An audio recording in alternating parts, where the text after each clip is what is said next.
The Agenda with Steve Paikin is made possible through generous philanthropic contributions from viewers like you. Thank you for supporting TVO's journalism. For 3 decades, he was the face of CBC's The National, the pinnacle of a storied career. Tonight, a conversation with Peter Mansbridge about a life bringing the news to Canadians and the evolving state of the media today. Then we return to a conversation from earlier this season about tight labor markets and whether the so-called Great Resignation is underway here in Canada. It's Monday, January 3rd, 2022. Happy New Year, everyone. And it's all coming up next on The Agenda.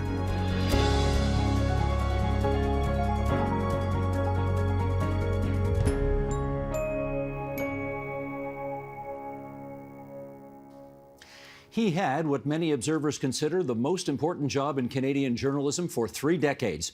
Anchor of The National, the CBC's flagship news broadcast. As such, he brought us the news, anchored special events, and had a front row seat to the biggest stories in the world. Some of the stories from that journey have ended up in his new book called Off the Record. Notwithstanding that title, we're going to get Peter Mansbridge on the record about the book, journalism today, and life as a podcaster. And we welcome him to our airwaves from Stratford, Ontario. Peter, it's really good to see you. How you doing?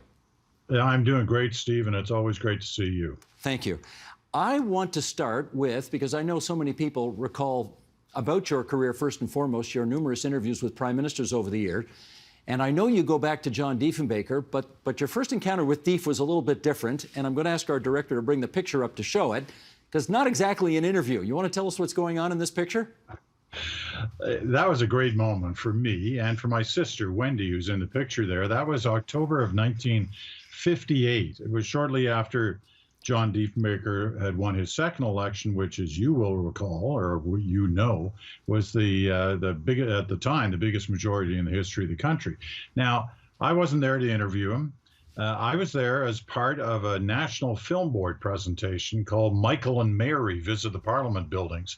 My sister and I had been picked by the NFB to represent Michael and Mary in this tour of the Parliament buildings. It was a week-long venture that culminated in the Prime Minister's office with Prime Minister Diefenbaker, where we spent not long, maybe 15 or 20 minutes. But it was, it was pretty special for 2 kids like us, and we remembered it. And 20 years later, when I was a parliamentary reporter on Parliament Hill, I took a picture to him, and I said, "Prime Minister," still called him that, even though he was a backbencher at that point, "is there any chance you could sign this for me?" And I handed it to him. He looked at it and he said, "I remember that day." And Dief always had this kind of story about him that he remembered everything: people, places, issues, never forgot a word. And sure enough, he looked at that and I thought, come on, he's making that up. And he said, "I remember that. Your mother was there with you and she talked about how you just come over from England as immigrants to the country." And we were. And he was right. So sure enough, John Diefenbaker had that ability to recall at the drop of a hat all kinds of things. Quite amazing. Peter, you've told many times the story of how you were discovered. Again, let's bring this other picture up as well.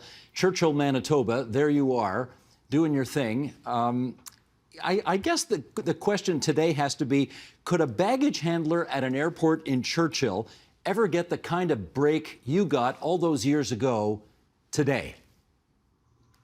I somehow doubt it, although, my father always used to say, "You're never going to get a job unless you finish school and go to university." As it turned out for me, by a fluke, I was working at a little airline, Transair. I was 19 years old. Somebody heard me announce the flight in the waiting room, and the guy came over and said, "I'm the manager of the CBC station here in Churchill. I can't get anybody to do this job, the late night job. Would you be interested? You got a great voice." And I said, "Sure, I'd love to do it." So for the first year, I worked both at night for Transair, during the day for Transair and at night for the CBC. Would it happen today? Well, first of all, he wouldn't have had any trouble finding somebody to fill that job, because today, as you know, especially journalism schools are full of people who would go anywhere in the country for a starting position somewhere in some organization across the country, and especially so in the CBC. So I don't think it could happen again, but, stranger things have happened. I know you've probably got a bushel full of honorary degrees from universities all over the place, but I wonder if you ever have moments where you regret that when you were, 17, 18, 19, 20, you didn't go off to university or college like so many other kids did.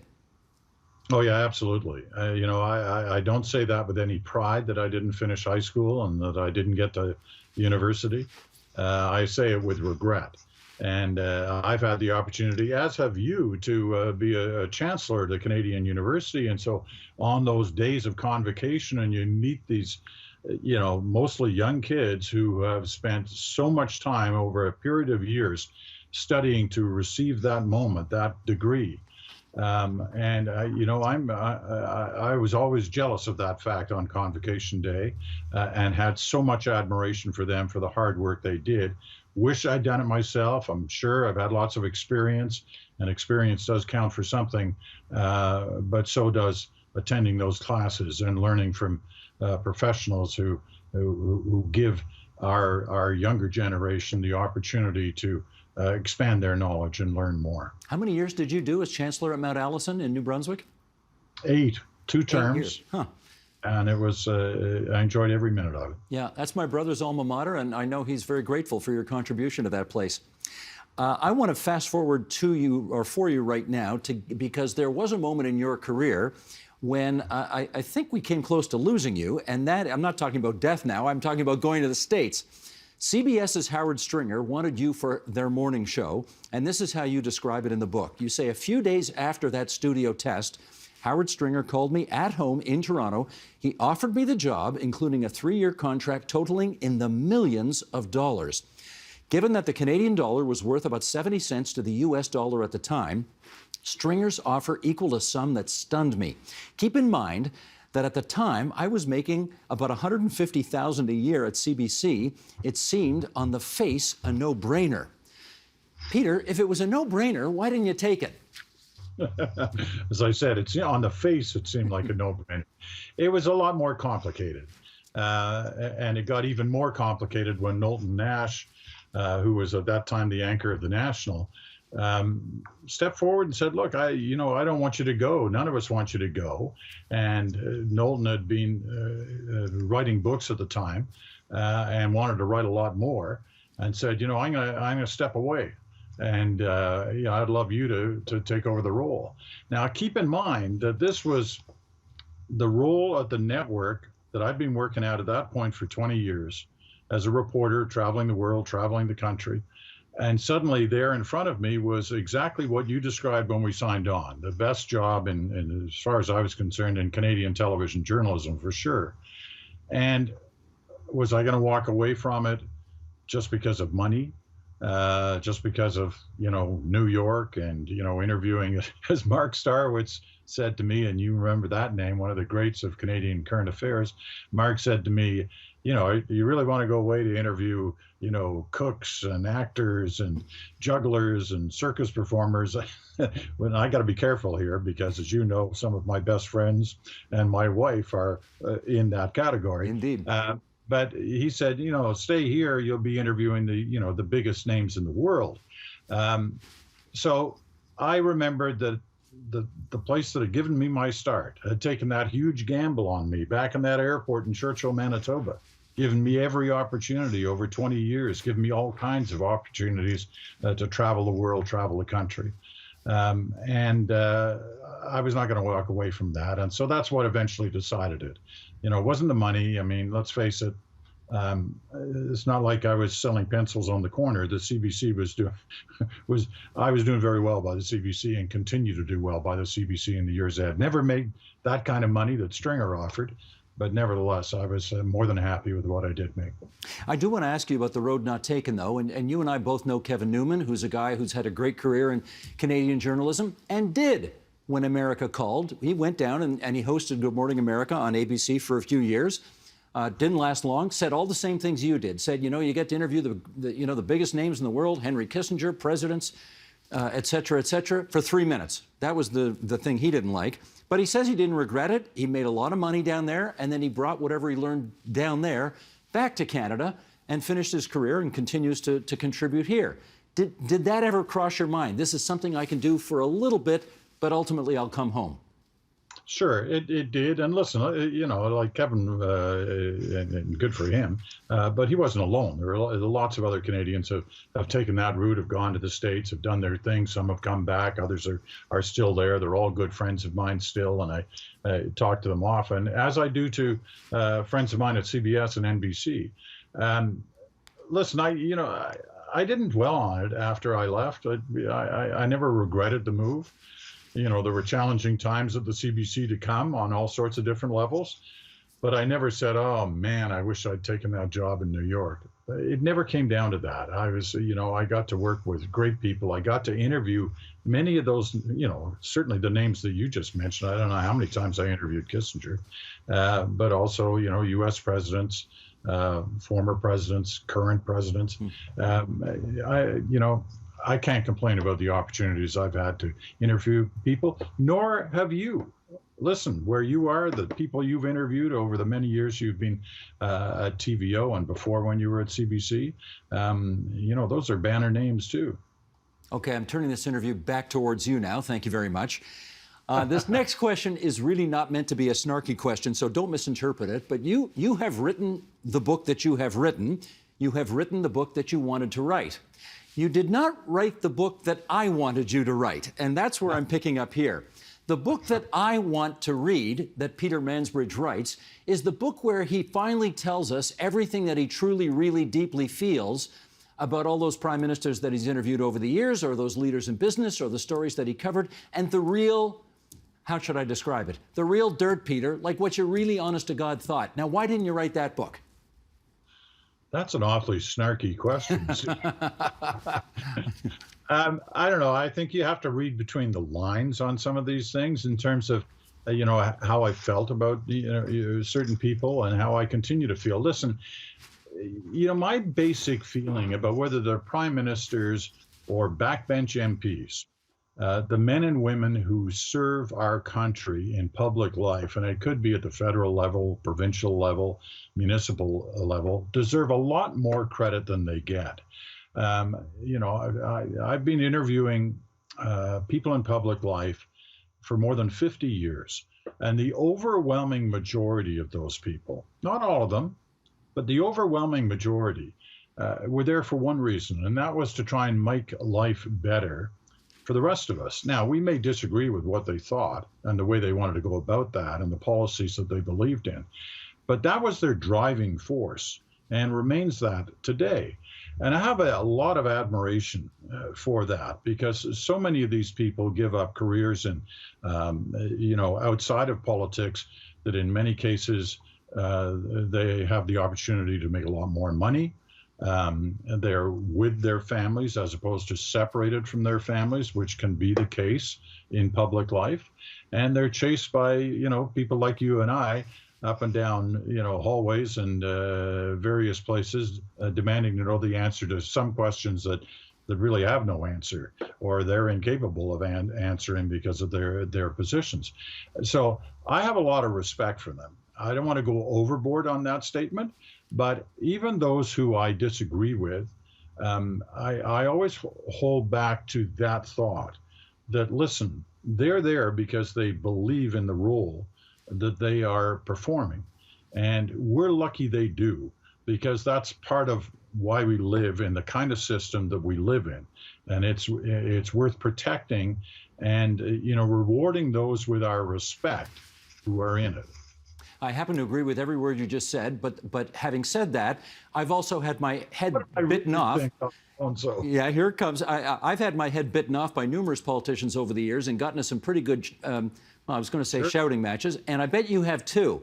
Now, I want to hear about one of those. Tell me about a good knockdown, drag-em-out argument you had at some event or a phone call or whatever with some politician that we'd know. Listen, I had arguments, well, with many politicians, but in terms of prime ministers, I had arguments with Brian Mulroney at different times. Stephen Harper and I didn't always get along. Jean Chrétien.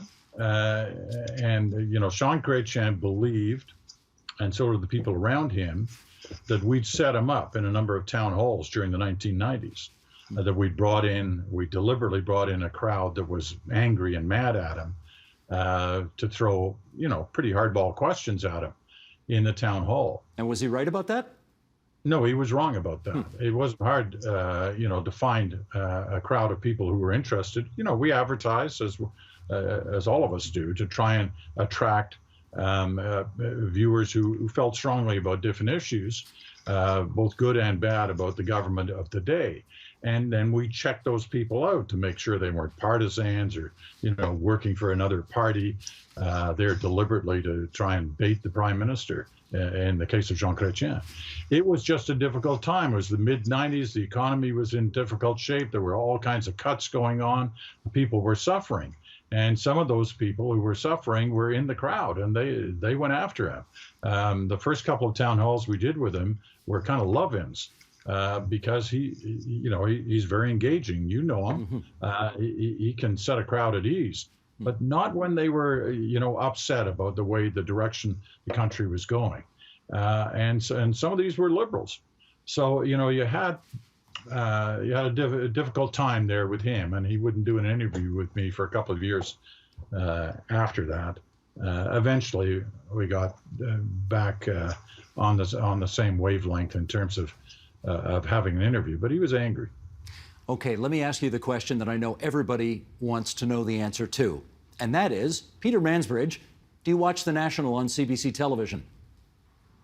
Occasionally. I don't watch the news as much as I used to watch the news. Sometimes I'm asleep. I'm an old guy now. As a result, I get up very early. I'm usually up around 5 in the morning. But I don't watch it every night. I don't watch any newscast every night like I used to. I'm not on that same clock that was the clock that chased every story that was happening. There's still a part of me that if I hear a siren going, a fire engine or a police car, I kind of look out the window, or I go, if I'm on the street or driving, I kind of watch to see where it's going, what it's doing. So that part of me, still exists. But other than that, if I watch the news, the odds are it's the CBC. But I don't watch it every night. Okay, to the extent that you watch it as much as you do you think it fulfills the mission and mandate of the CBC in the way that you think it ought to? Listen, I've got an enormous amount of respect for the journalists of the CBC in every corner of the place, whether it's local or national or foreign. There are some really strong journalists there. My issue when I have one with the CBC is not about the journalists. It's more at the management and the senior management, the executive management, and the kind of board level of the CBC. That's where I have issues, and that's where I think that every once in a while it's worth reminding them what the mission of the place is and the mandate of the place is, because there are times I worry that it's more focused on I'm trying to earn a buck, aside from the many bucks that it gets from the Parliament of Canada.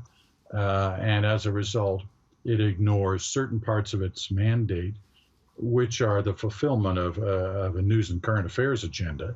Whenever you do a survey on the CBC and you ask people, what's the most important element for you of the national public broadcaster?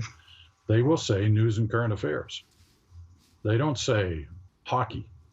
They don't say the Olympics. Some will say arts and culture, and that's fine. That's part of the mandate. But almost always, every survey I've ever seen, the top is news and current affairs.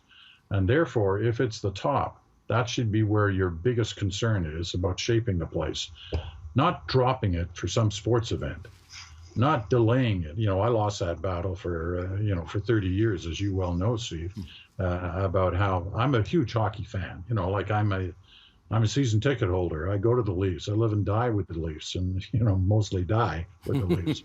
But I always felt that hockey delaying the national was crazy. It made no sense for a national public broadcaster. No other network in the world delays its newscast. And I don't mean just public. I mean public and private delays its newscast as much as the CBC does for sporting events. Then we go through the Olympics, as we just did last year, and are about to again in the Winter Olympics if they occur.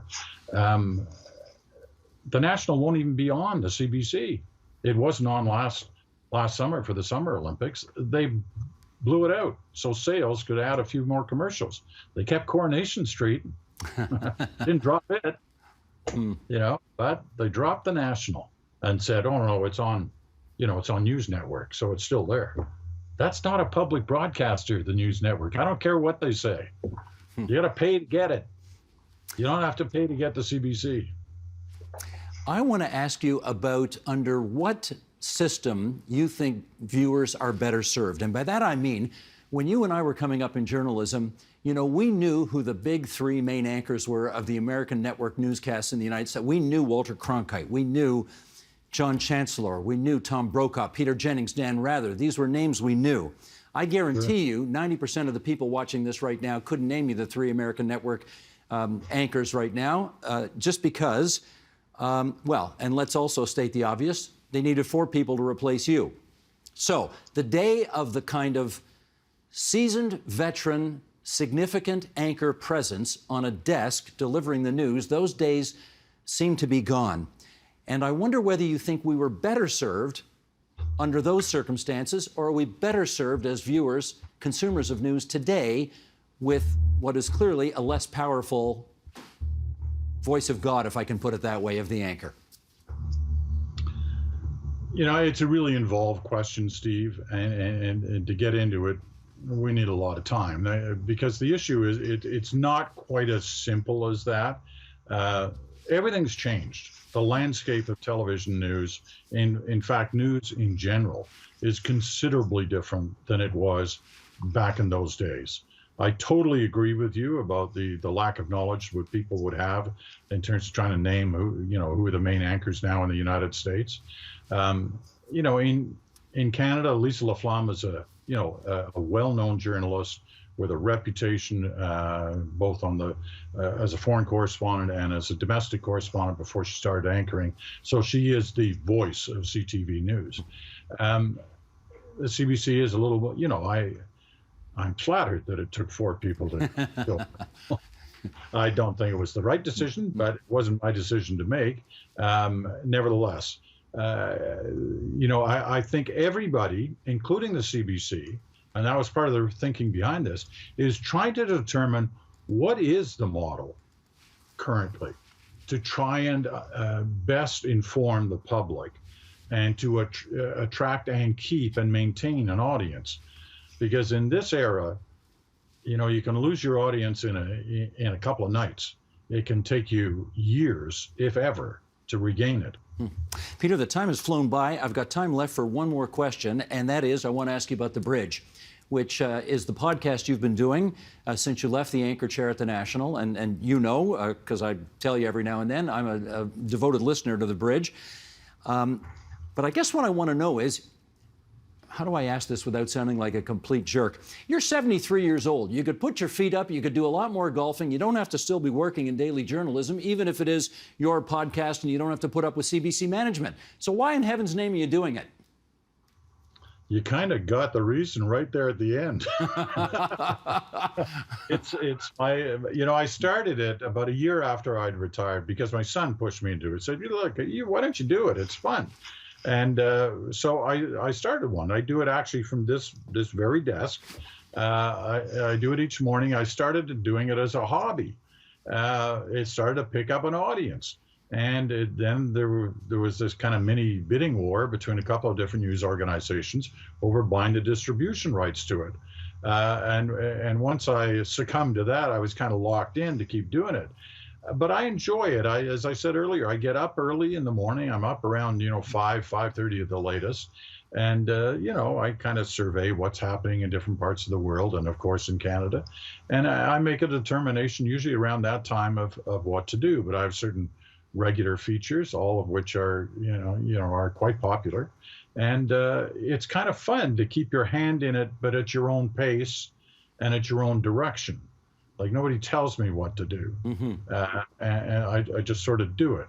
And it's not a newscast, it's a podcast. So it's kind of my rant and rave, my ramblings, and away we go. But I'm still doing journalism in the sense that I do documentaries. I just came out of the Arctic, where I'll be having a documentary on later this winter on the CBC about climate change and Arctic sovereignty, and it'll be pretty good. I do 2 major 1-hour docs a year. I'm teaching a little bit at the Monk School. I give speeches. I'm sitting on a few boards. So I'm keeping busy. But unfortunately, you did have to remind me how old I am. So maybe I'll have to pull back on a couple of those. You're a very young 73, and you are still cooking with gas. So keep on keeping on, Mr. Mansbridge. Thanks, Steve. It's a treat seeing you. Take care. Pleasure's ours. We're happy to remind people the book is called Off the Record. And, of course, there is the podcast, The Bridge. That's from Peter Mansbridge. Thanks, Peter. Thank you, Steve.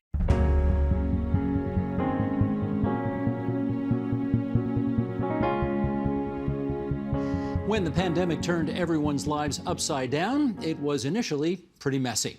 Now that it seems most people have adapted, a growing number are having a change of heart about their former work lives. With us to figure out what's going on, all of them in the West End of Ontario's capital city, let's welcome Vasiliki Bednar. She is Executive Director of McMaster University's Master of Public Policy and Digital Society program and a member of the Ontario Workplace Advisory Committee.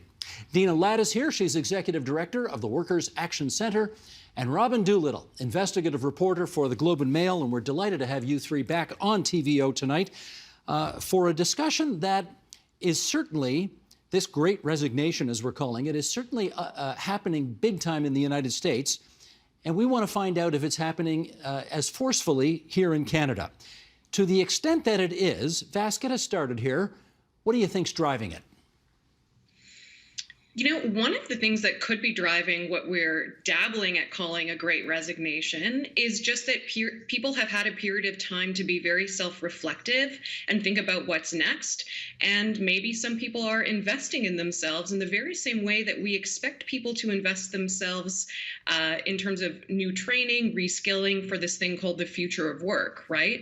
So to the extent that the great resignation is people making different career moves or changes, I actually think that could be a fantastic thing for Canada, but it's not quite bearing out in the data just yet.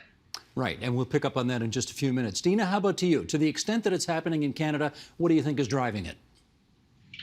I mean, I don't really see it as the great resignation. I think it's kind of like a protest. I think a lot of workers are saying we actually don't want to go back to work that is stressful, that is precarious, that is unsafe, where we constantly have to be thinking about, how to protect ourselves and how to protect our families when we go home. For sure, there are those folks who have been able to retrain and take this moment. But I think for a lot of workers, they're also saying, you know what, if you want me to come back to work, you got to change those working conditions. And I'm not prepared for this kind of, bad job anymore. Robin, what has your reporting uncovered in this area?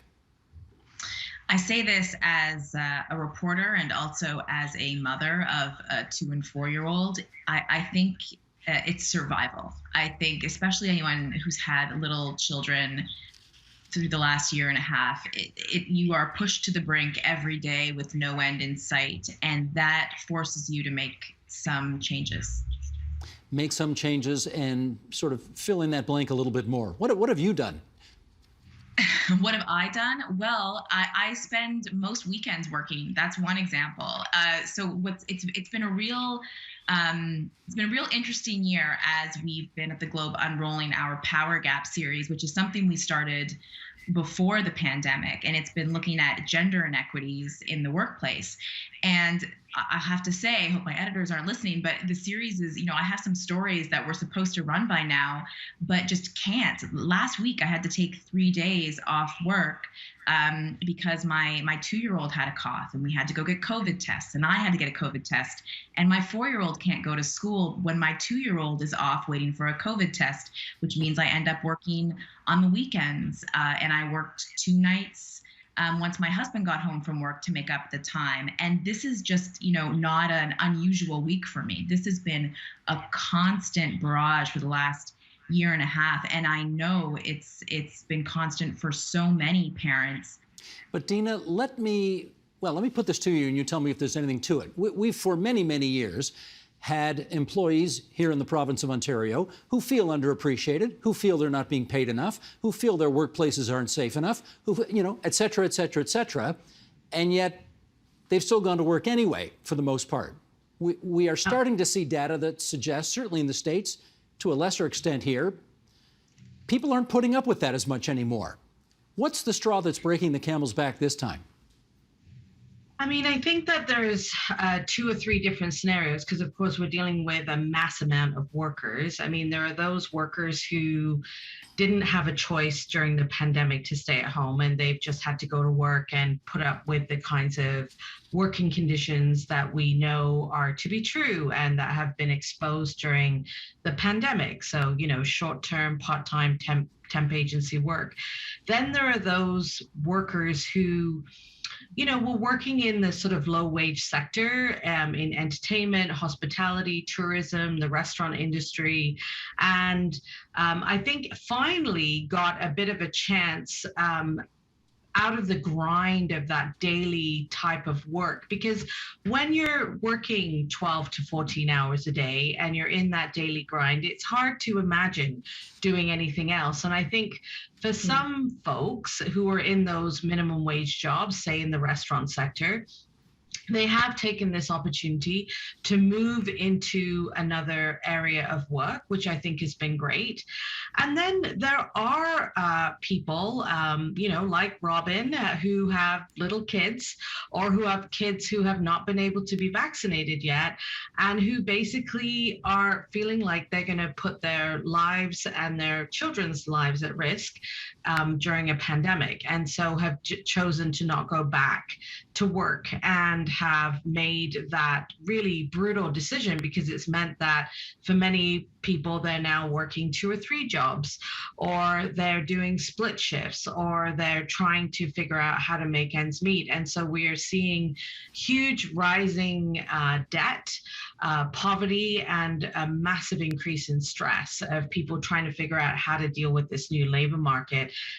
But I think the biggest issue here is also how to also stay healthy and well and keep their families safe during this time period. Okay, Vass, I got a 2-part follow-up for you. First of all, you're on this thing called the Ontario Workplace Advisory Committee. What's the mission of that committee? The mission of that committee is pretty broad, actually. This is a panel that the Ford government struck under Minister Monty McNaughton to consider the future of work and future of workers in Ontario, and kind of what this moment might mean for workers and workers of all kinds.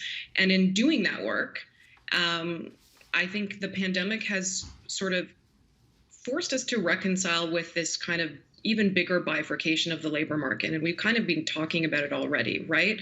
On the one hand, we have maybe more white-collar workers that can negotiate or have more flexibility with work. These workers are very powerful right now in terms of they can work for anyone, arguably, and work from anywhere.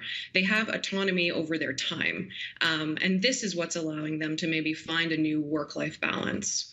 And then we have workers that have more place-based work, retail and service work. They have far less autonomy over their time, many of which we called essential workers in this time in the pandemic, but they have been undersupported, undervalued, and they're making their own, starting to make either their own decisions, as Dina was saying, in terms of being able to have breathing space and get away from the grind, but they may be unable to make up those hours that they can't do because a child has to be home or they have to care for a loved one.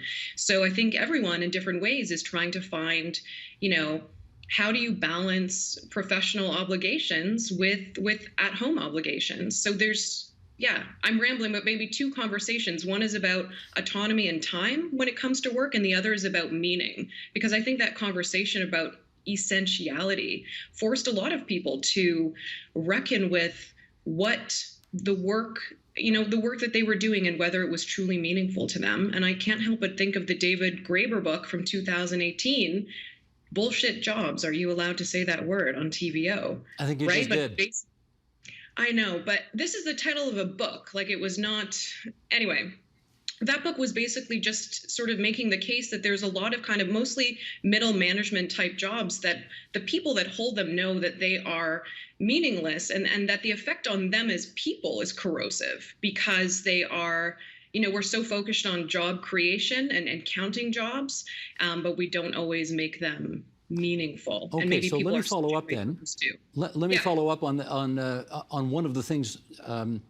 Well, put it this way. One thing we hear is that retraining has been a big thing during the course of the last 19 months because people have, as we've been discussing, they've had this reckoning where I don't want to go back to the same lousy job, BS jobs as you put it, as the title of the book puts it. Do you have empirical provable evidence that more and more people are actually coming to that conclusion? They are going in for retraining and then hoping that whenever life gets back more to normal, they'll be better trained for a better job coming out of it. I don't have it. I'd like to see supplementary data from firms like Indeed. They've been tweeting out some data graphs, maybe LinkedIn starting to understand people from certain industries and the types of jobs they're looking for. Lots of self-selection kind of challenges there. And ultimately, I'd like to know who's been accessing the New Canada training benefit. It's not that new. It's like 2019, but this is something we specifically created to help Canadians offset the cost of retraining and reskilling. Robin? But it's not something that I think is observable yet. Yeah. Sure. No, I was just going to follow with Robin. Do you, in the course of doing your work for your series, do you see lots of evidence that people are using this moment to retrain for hopefully better jobs moving forward? In the type of research that I've been looking at, that's not something that I have looked at either way. I think what I'm hearing a lot about is people staying in their jobs, but maybe taking a step back from some of the more ambitious plans that they had for their career. And that's really what I'm going to be looking at the next couple of years. The reality is, for you to quit your job and pursue a passion, you have to have a certain amount of wealth and a safety net to do that. And especially if you have a mortgage or kids, you might want to do that, but it's not something that's practical for you. But I think the idea of I was going to take on these extra projects, I was going to put my name up for more assignments, and hope with the hopes of getting a promotion or a raise. That's just been something that people, and disproportionately women, have had to take off the table while they're trying to survive this pandemic. All right. Having said that, your previous answer suggested that the notion of work-life balance does not really exist in your world right now. However, having said that, does the fact that part of what you do can be done at home on a computer screen, and that meetings can take place virtually, and there's Zoom and Teams and all this business now, do you think that's helping people achieve better work-life balance, if admittedly still not perfect? Yeah, and I mean, I think there's two things that I'll get at here. So I think before the pandemic, people were very accustomed to working well outside of that 40-hour work week, that there was an expectation that, okay, you're going to work during the day, but then you're also going to be on email. You're also going to be checking on weekends. You might have to go in on the weekend to do some things. Certainly, this was my reality. While I was working during the week and my kids, we did not have COVID to contend with. But I mostly got the weekends to myself, but I was still doing a little bit of work there. In the pandemic, there's only so many hours. So if I'm already having to work during the week to make up for time that they've missed during the week, I inherently am working a shorter amount of time. And I think that we're seeing that play out a lot for people, is they're being forced to work less because they were working so much before. And that's when we think about a real rethink of people going, wait, maybe I don't want to be working 7 days a week. Maybe I don't want to be working well into the night. Maybe it's important to me that I have dinner with my kids, or that I spend time with friends, that I pursue a hobby. And I think that that is where, again, we're seeing this big shift. I've done a lot of reporting on inequities on Bay Street and in Bay Street law firms. And one of the things I'm hearing from especially women partners, but all partners, is maybe we shouldn't be aspiring to spend every minute of our lives at work as a measure of success. Well, I'm jumping a bit ahead here, but since you brought it up, and since Monty McNaughton, the Labour Minister's name, has already been invoked, I mean, Dina, there is this thing at Queen's Park right now going through, I guess it started as a bill and it's going through the process right now, the right to disconnect bill. The idea being that if the boss sends you an email at 9 a.m. on a Saturday, you don't have to immediately respond. You respond, you know, Monday. I don't know if that's doable. In some jobs, it's not. But what do you think about that bill in terms of whether it would actually help people have more work-life balance? I mean, to be frank, I think that any legislation that Monty McNaughton is bringing out, whether it's for gig workers or the right to disconnect or for temp agency workers, is actually quite a lot of window dressing. There really isn't any teeth behind any of the legislation that's being introduced.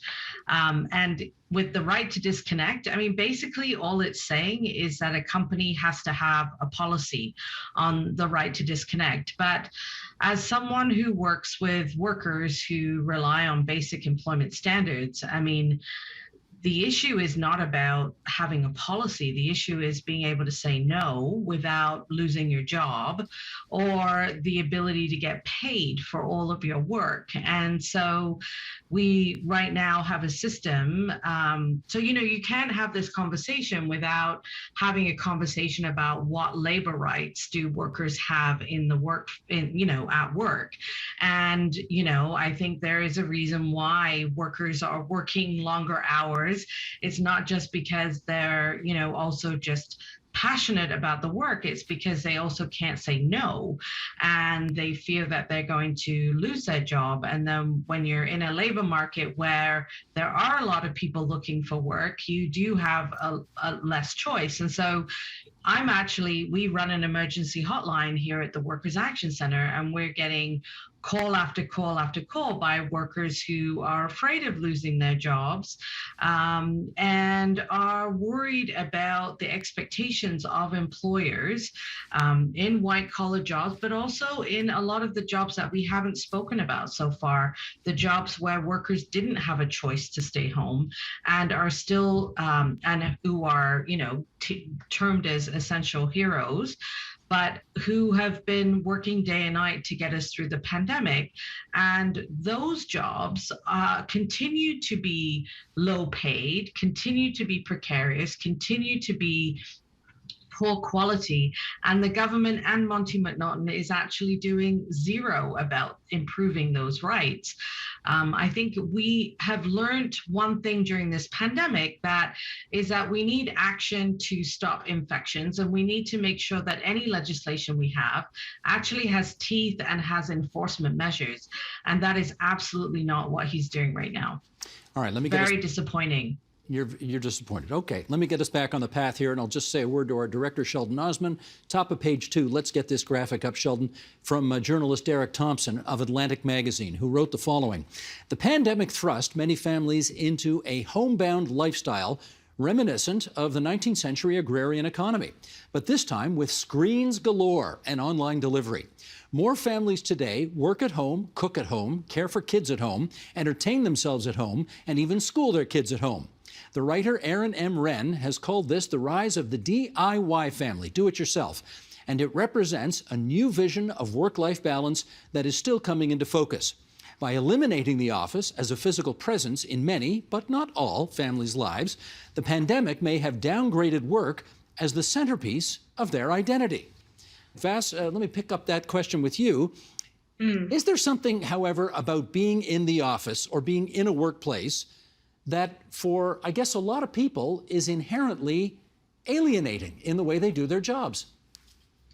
I mean, it certainly can be for some people. I think for the people that have been able to continue working and work at home with the flexibility we've been chatting about, I think there's a particular liberation when you're communicating online that can help women who are policed on the tone of their voice and their appearance in the workplace, right? People are saving time on their commute. They're saving time getting ready. We have more relaxed standards for appearances, perhaps. And again, that lets us reconcile with and talk about what work is and what work isn't. And maybe work isn't the beautiful office and the amenities and the water cooler and the chatting with your colleagues. Actually, chatting's really fun. Maybe work is more about the artifacts we're producing and the goals we have and what we're working towards. For others, they have found it very challenging to not have the social stimulation of being in a physical workplace. But when we read about people who don't want to return to work, right, to return to the office, and that's separate from a resignation, I think what people are really communicating is they're not ready to fully go back to what work was before. I don't think it's a total rejection of the physical kind of common workplace. And I think some people are ready to get out of their homes or apartments. It can be difficult to work from home depending on your family situation, the size of your space, frankly. Well, we've heard what Robin had to say about that. I can imagine how fascinating it is to try and churn out a 5,000-word piece with a 4-year-old and a 2-year-old offering you advice from the sidelines. Let's put it that way. But I wonder, Robin, do you miss the juice of going into work and chewing the fat with colleagues and bouncing ideas around? And for some people, I mean, that's a huge part of what stimulates and makes them creative in their jobs. How about for you? I very much miss the newsroom, and I actually have been someone who's been going in, once or twice a week during the pandemic, except during periods when there was, really high COVID numbers or we were in a lockdown. But it's different. There's not many people there, which is why, I go in. I mean, there's a couple of things here. One, I find it extremely difficult to work at home, especially once my kids get home. If they see me, they think I'm home. I'm playing with them, and it's very crushing when your little child looks at you and says, like, "Mommy, can you put away your computer?" And trying to explain to a 4-year-old the concept of, well, actually, I'm on my computer, but I'm not supposed to be here, and it's only 4:30, and I still need to work for another hour.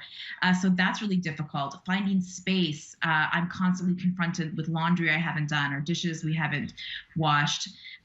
So that I find very cluttering. I think getting out of myself and my own personal experiences, something that I'm really interested in is groups like women or other diversity-seeking groups were already shut out of so many networking opportunities at work, which I think really impacts raises, promotions, who gets the best assignments.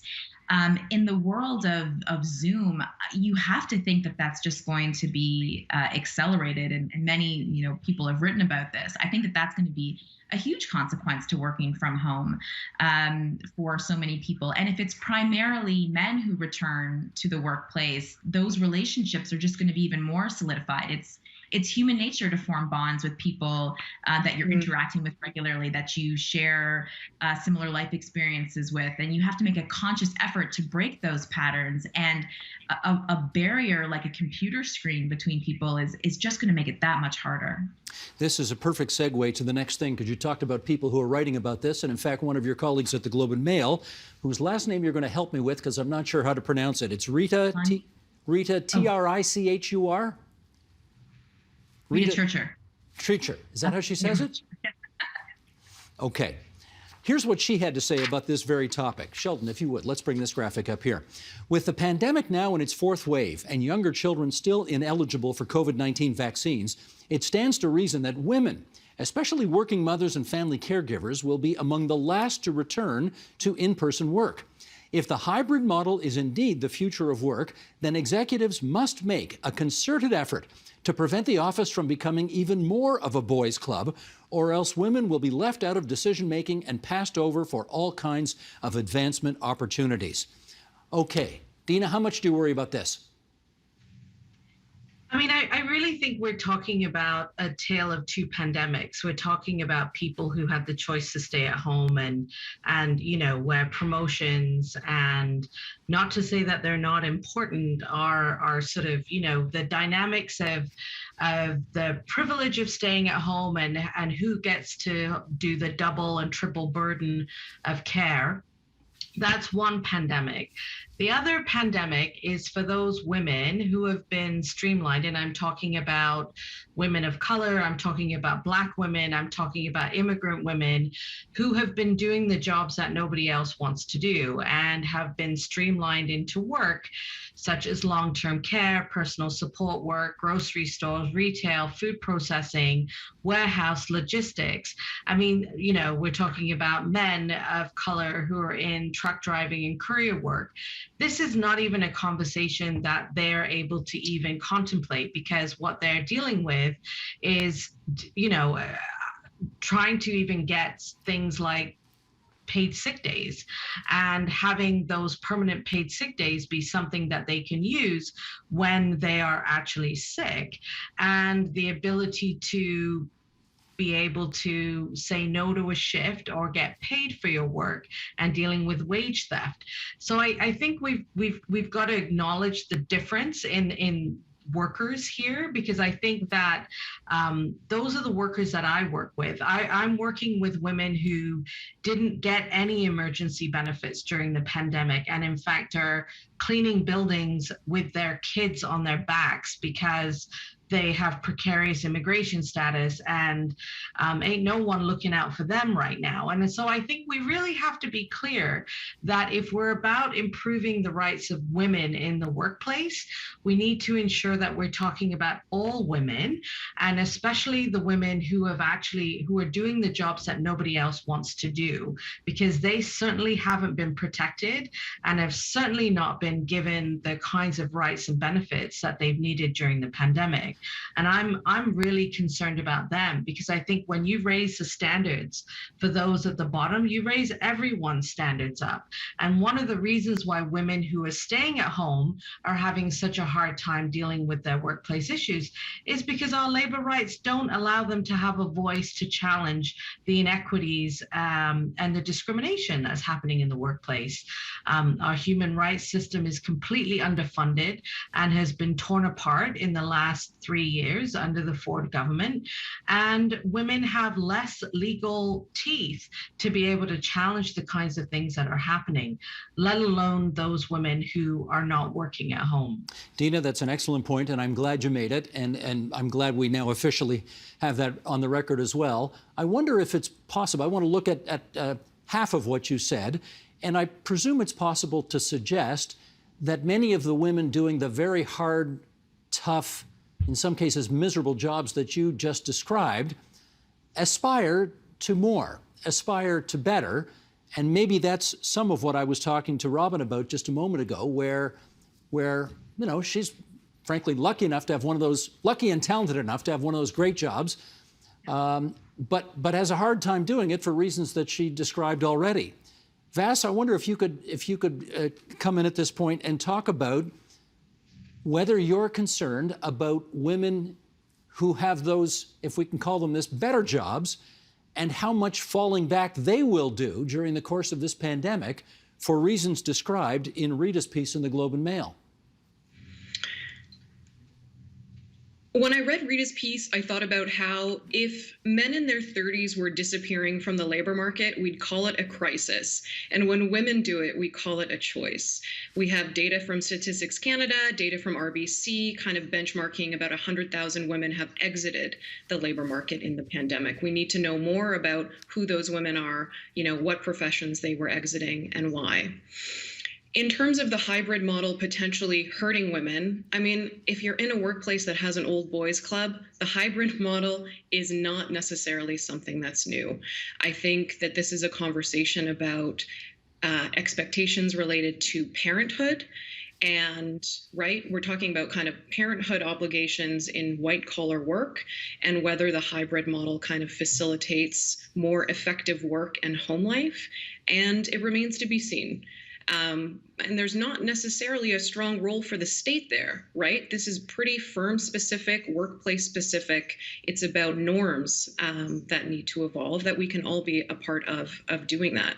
But again, if you were on Bay Street and you weren't getting the meeting invite, I don't think you're getting the meeting invite in a hybrid model, but I don't think that's a function of the hybrid model, if that makes sense. It does make sense. And Robin, I wonder if, if you end up getting, and I appreciate that with a 4 and a 2-year-old, being able to work more from home remotely may be a bit of a Pyrrhic victory if in fact you get to do that. But let's sort of broaden our lens on that. If it's the case that more women are going to be allowed to work from home because that allegedly gets them more work-life balance, but then the effect of that is that they're not in on those meetings and they don't get to network as much with the boss at work, is this in fact a Pyrrhic victory coming? I think it's a big problem. And I was just looking, I'm trying to find, because the man's name escaped me. I think it's Joe Lonsdale. He's, super rich tech dude, just said men who take, parental leave are losers. And I think this is what we're combating right now, is this idea of specific gender roles. And men face real consequences in their profession for taking on more of the household work and child rearing, even if they want to. And I think my colleague Tim Kaladz wrote a great piece about this. He and his partner, the consequences of taking a parental leave and the stigma around it. And women right now are still the default care providers. My husband is wonderful, and we did take a split leave, but it's still expected that women do it. And this is something else that I think is shifting right now. And that we talked about a little bit at the beginning, that this idea of turning off your phone is one example of this shift that I think companies actually need to embrace, whether they're legislated to or not. People want a different type of work. I think the men in my life for sure want to be very active dads. They want to be with their kids in the evenings. And it's confronting those stereotypes that have held women back that they are now confronting. And this is where, you see the patriarchy, the old way of doing things hurts everyone. And COVID and what we've been through is a point in time when we are rethinking all of these norms. That's Robin Doolittle of the Globe and Mail, Dina Ladd from the Workers' Action Centre, Vas Bednar, McMaster University, and the Ontario Workplace Advisory Committee. Really good of all three of you to join us on TVO for this discussion tonight. Many thanks. You're welcome.